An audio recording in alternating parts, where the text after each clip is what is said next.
Khushboo, now we want to know, because जैसे आपने start किया था, स्टार्टिंग में आपने ये एक लाइन बोली थी कि मैं सबको एजुकेट कर रही थी पर उस समय मैं वर्जिन थी, but I am giving other people वो सब advices and people ask you कि तुम कैसे दे पा रहे हो. Okay, now I am sure Khushboo life में ये चीज़ की बात कर रहे हैं, and whenever we talk about sex, we talk about intimacy, yes एक कनेक्शन लव का आता है. यस ठीक है, बिना लव के आई थिंक ये सब चीज़ें कहीं ना कहीं थोड़ी अधूरी रह जाती है. Yes. About love, what is love? हम जब लव की बात करते हैं we only think about humans. उसके बियॉन्ड हम कभी सोचते नहीं है. Absolutely. Yes, and love should be, you know, आपके आसपास जो भी है you should fall in love with everything. I love this pretty room, I love skies, stars, universe, ocean, water, and also human. So वो होना चाहिए आपके अंदर. It's just not about sticking to one person and being with that person. Obviously वो भी है, but आपके आसपास भी क्या है उसके साथ भी आप प्यार में गिरो. Absolutely, absolutely. And so when you talk about love, how is in the field of love, how is intimacy? सबसे पहले आप मेरे को हम लोग को ये समझा दीजिए, what is intimacy?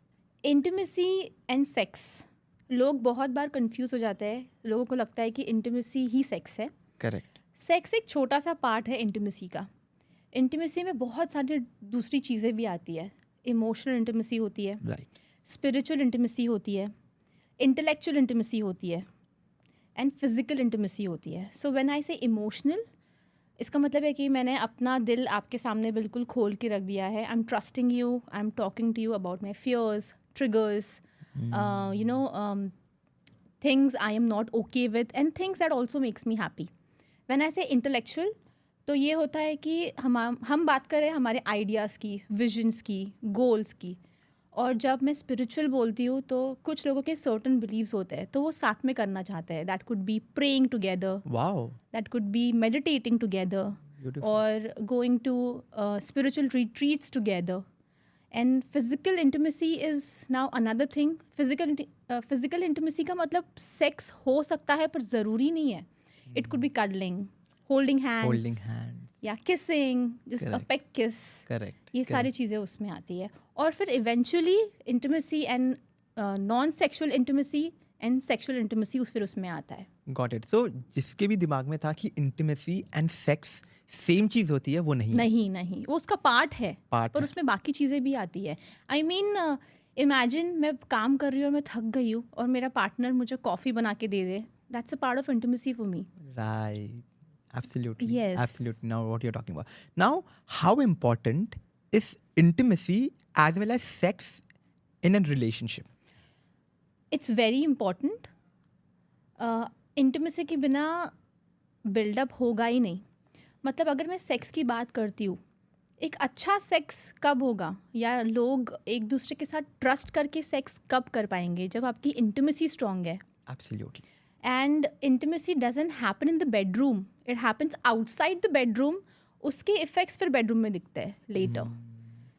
So when you be together, spend time together, आप एक दूसरे को अप्रिशिएट करते हो, सपोर्ट करते हो, ट्रस्ट करते हो, दैट्स अ बिल्डअप जो ये इंटीमेसी का पार्ट है. एंड देन वो अगर बहुत अच्छा है तो जब आप अंदर आओगे बेडरूम के अंदर, when you will indulge into sexual activity, that's only going to help. Right. Now, first, anyone who is a couple, जो यहाँ पे आजकल relationships में बहुत सारे couples हैं, if they want to, because अभी सबको समझ में आ रहा है there is a difference between intimacy और sex. ठीक है, अब सबको लगता था कि sex is everything that they are. Sex is intimacy. Yes, exactly. So, if you want to be intimate with your partner, अपने partner के साथ intimate कैसे हो सकते हैं? Like कुछ चीज़ें आप अगर बता देंगे तो. ये बहुत मैं कैसे बोलूँ, ये सबके लिए बहुत डिफरेंट हो सकता है. Got it. When you want to become intimate with your partner, now there are certain things. First is start communicating. Communication is just like lubrication. अगर देखा जाए तो communication is everything, but people don't do that. Don't do that. Yes. Intimacy के लिए आप एक तो पहले बात करो, एक दूसरे को जानने की कोशिश करो. You know, open ended questions पूछो कि हम अपने इंटीमेसी को कैसे बढ़ाएं, कैसे बेटर तो करें. डायरेक्टली बात करना चाहिए अपने पार्टनर को लेके. यस. और ये एक बहुत इंपॉर्टेंट चीज़ है कि आप आपके पार्टनर के लव लैंग्वेज को भी समझो. लव लैंग्वेज का मतलब क्या हुआ यहाँ पे? लव लैंग्वेज अभी सबके अलग अलग लव लैंग्वेजेस होते हैं, बट 5 मोस्ट प्रोमिनेंट वंस हैं. 5 most prominent ones are, number 1 is, this is my love language, act of service. Suppose मैं बहुत थकी हुई हूँ और मेरा पार्टनर आके उसमें मुझे हेल्प करे, काम में मुझे मदद करे और मेरी लाइफ इजी कर दे, या मैं एकदम करियर ओरिएंटेड पर्सन हूँ और उसमें कुछ हेल्प कर दे, वो मुझे बहुत अच्छा लगेगा. That's my love language. Second one is receiving gifts. अब कुछ लोगों को बहुत पसंद आता है कि यार ये मुझसे प्यार करता है तो मुझे गिफ्ट ला के दे दिया इसने. Now that doesn't have to be expensive. It can be a flower as well. Yeah, it can be a simple flower. Yeah, It can also be a handmade card. exactly. A written card. Yeah, That's all. Yeah. And third one is physical touch. कुछ लोगों के लिए इन थोड़ा सा clingy होना, पास में बैठना, I know what या you're तुम talking चिपक के about. बैठो मेरे साथ. उनके लिए ये लव लैंग्वेज होता है. That could also include cuddling, kissing again. Right. And fourth one is words of affirmation. Okay. So basically तुम्हें मोटिवेट करना, या तुम्हें Okay. बताना यू नो कि you are special to me, या तुम कभी अच्छे दिख रहे हो तो तुम्हारी तारीफ करना, ये उनके लिए. I think this is one of my love language. That's yours. Now you've explored. Now I'm realizing that right now when you're saying. Yeah. Words of affirmation is a love language then. Oh wow. कि हाँ, तारीफ करना, motivate करना, अच्छी बातें करना. और फिर फिफ्थ वन है क्वालिटी टाइम स्पेंड करना. Right. आप आपके लाइफ में इतना बिजी होते हो तो उसमें से कुछ टाइम निकाल के आप उनके साथ बैठो, उनके साथ बातें करो, या साथ में मिलके एक्टिविटीज़ करो, बाहर जाओ. तो सबके लव लैंग्वेजेस अलग होते हैं. तो ये जानना बहुत ज़रूरी है कि आपके पार्टनर का लव लैंग्वेज क्या है, क्योंकि एट टाइम्स हमें खुद भी नहीं पता होता है कि हमारा लव लैंग्वेज क्या है. You didn't know. See, Yes. Absolutely. Now you know. Now I know. Yeah. Now I know. Yeah. Now you might try to figure it out with your partner also. Yes. इसका love language क्या है? No, but you're absolutely right, खुशबू, कि हम लोग ने कभी अपने partner को इतना समझने की कोशिश नहीं नहीं की. की है. आजकल के ज़माने में, आजकल की जनरेशन में बेसिकली क्या हो गया, जितना मैंने देखा है कि एवरीवन इज़ लाइक, मैं तेरे को क्यों समझूं, यू शुड ऑटोमेटिकली अंडरस्टैंड मेरे को क्या चाहिए. ये गलत है, राइट? बिल्कुल बिल्कुल, क्योंकि अगर आप बात नहीं करोगे तो मिसअंडरस्टैंडिंग हो जाएगी, and you will do everything based on assumptions. आपको पता ही नहीं होगा कि क्या है. तो ये ज़रूरी है. At the same time when you identify the love language, fantasies के बारे में भी बात करो, डिज़ायर्स के बारे में बात करो, आपके प्लेजर जोन्स क्या है, यू नो, उसके बारे में बात करो. प्लेजर जोन्स क्या होते जोन्स हैं बेसिकली. सो ये भी जैसे कि ये भी डिफरेंट लोगों का डिफरेंट होता है. It could be may be यहाँ पे किस करना, करेक्ट, या बैक पे मसाज करना, Right. या फीट पे मसाज करना, राइट, या यू नो यहाँ पे साइड पे गुदगुदी करना. ये सब का बहुत डिफरेंट होता है. या that those all are erogenous zones. So you can always check with your partner कि आपका एरोजेनस जोन क्या है. अगर पता नहीं है, explore. Yes, if you don't know, just and it is explore. Okay to not know as well. Exactly. अगर आप एक्सप्लोर करने के जोन में जाओगे नहीं, आपको पता कैसे चलेगा. इट इज़ एब्सोल्युटली ओके अगर आपको पता नहीं है. Just be ready for exploration. Absolutely. And so आप वही कंटिन्यू कर रहे थे कि इंटीमेट अगर किसी के साथ होना है तो सबसे पहले आपने बोला कि कम्युनिकेशन हो गया, Communication is very important. उनका लव लैंग्वेज जानना, Ask open-ended questions. Ask open ended questions. Talk about your desires, your fantasies, your erogenous zones. Right. I think ये भी बहुत ज़रूरी है कि talk about sex positions as well. Beforehand itself कि Yeah. Before you are going to have sex, उससे पहले बात कर लो कि अच्छा तुम्हें क्या अच्छा लगता है, Yeah. मुझे क्या अच्छा लगता है, Yeah. These are the things I like. Very much. And also try to understand each other emotionally. क्योंकि हम सब फिर again we all are different. मेरे लिए जो होगा वो आपके लिए नहीं हो सकता है. Right. तो आपको इमोशनली समझना भी एक बहुत इंपॉर्टेंट चीज़ है. And let me tell you, एक लड़की के लिए ये बहुत इंपॉर्टेंट चीज़ है. बेडरूम में जाने से पहले मुझे चाहिए कि मैं इस बंदे के साथ इमोशनली कनेक्टेड हूँ. Otherwise I am not gonna do it. Absolutely. I think this with every relationship तुम्हें Yes. मेक श्योर करना पड़ेगा कि तुम लोग पहले इमोशनली कनेक्ट होगी हो before taking that yes. Next step. And for man it works otherwise, to be very honest with you, कि मैन के लिए physical touch is very important. Okay. हाँ, अगर वो बार बार वो चीज़ हो रही है then they will be able to connect with you emotionally. But लड़कियों के लिए emotions comes first, then they will be able to connect with you physically. Then इस प्रॉब्लम को सॉल्व कैसे किया जाएगा?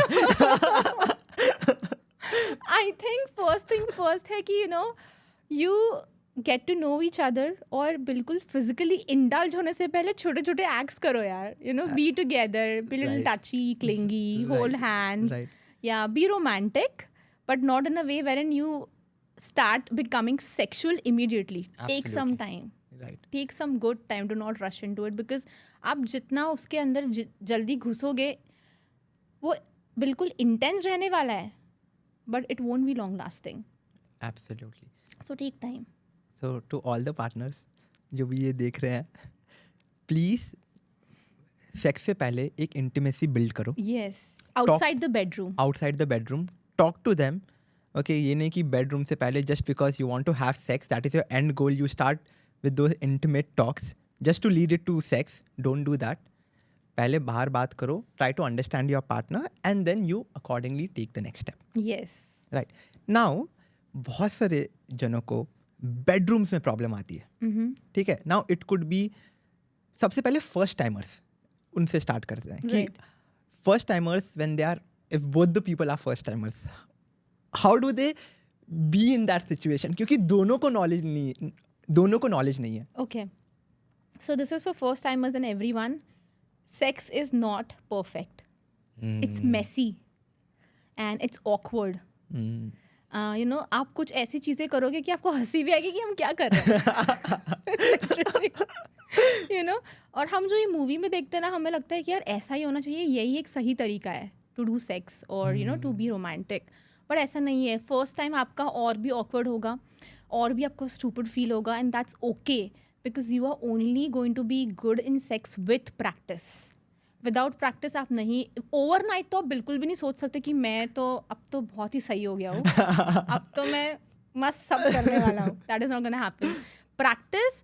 एंड फर्स्ट टाइमर्स के लिए अगर आपको कुछ समझ में नहीं आ रहा है, तो आपको जितनी भी चीज़ें समझ आती है, go with that.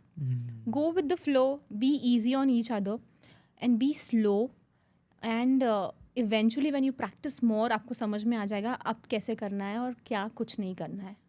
Exactly. Do not consider it as a thing which is perfect. No. क्योंकि मैंने ये क्वेश्चन इसलिए बहुत ज़्यादा इंपॉर्टेंट था, क्योंकि बहुत सारे जन फर्स्ट टाइम के बाद दे सोचते हैं कि यार they start doubting themselves Yes. कि यार मैं अच्छा नहीं था. Say maybe they Yes. Came fast और maybe they were first not. Time में ऐसे भी हो सकता है. हाँ, exactly. So maybe they came quickly और वो पोजीशन, वो ट्राई जो करना था वो ट्राई नहीं हो हुआ. पाया. बिल्कुल हो सकता हाँ. है. एज अ फर्स्ट टाइमर ऐसे होता है कि either you can come very fast, because अब आपके लिए बिल्कुल फर्स्ट टाइम है, हर चीज़ हाइटेंड लग रही है आपको. और दूसरी चीज़, सेक्स पोजीशन ट्राई करने में आपको समझ नहीं आ रहा है, बिकॉज आप बिल्कुल अभी कोशिश कर रहे हो. यू नो, या आपको समझ नहीं आ रहा है कि अब आगे क्या करना चाहिए, नहीं करना चाहिए. तो वो टेक्निकलिटी दिमाग में मत रखो. जितना आप सोचोगे उतना वो ख़राब हो जाएगा. और फर्स्ट टाइमर्स में ये भी होता है कि लड़कों को ऐसे फील होता है कि यू नो स्ट्रेस फील होता है, एंड इवेंचुअली वो इरेक्शन उनका नहीं हो पाता है फर्स्ट टाइम में. Oh, you ये भी mean होता है. स्ट्रेस की वजह से इरेक्शन नहीं हो या पाता है. Because is there first time, तो उनको स्ट्रेस और एंजाइटी इतना बिल्डअप हो जाता है कि it doesn't lead to erection. So just be calm and be okay, breathe and just go with the flow. और फर्स्ट टाइम में पूरा सेक्स नहीं भी हुआ ना, it's okay. Next time try कर लेना. Next time try. जिंदगी पूरी पड़ी है अभी, exactly. You know, so it's okay. And don't जज योरसेल्फ एंड योर पार्टनर. वही सबसे बड़ा प्रॉब्लम यही, मैंने जितने भी मतलब मेरे बहुत सारे फ्रेंड्स भी हैं जिनसे मैंने सुना है कि उन लोग ना एक व्हाट डू यू से एक जोन में चले जाते हैं, यार एम आई नॉट गुड, और वो डाउट करने. एंड टू बी ऑनेस्ट, फिर उनको ना सेकंड टाइम सेक्स करने में या इंटीमेट होने में बहुत मुश्किल होता है, बहुत टाइम लगता है, क्योंकि उन लोग अपने आप को इतना डाउट करने लग जाते हैं. सो एवरीवन जो फर्स्ट टाइम सेक्स नहीं कर पाए अच्छे से, किसी का फर्स्ट टाइम अच्छा नहीं नहीं जाता है. सबको दिमाग में यही है कि पॉर्न देख के या कुछ भी देख के कि first time has to be very good, very romantic and all of it. तो फर्स्ट टाइम अच्छा, इट्स मेसी, अच्छा नहीं गया, it's fine. Yeah, it's awkward, it's messy, it can be funny, it can be stupid. Don't judge yourself and be okay with it. Absolutely, absolutely.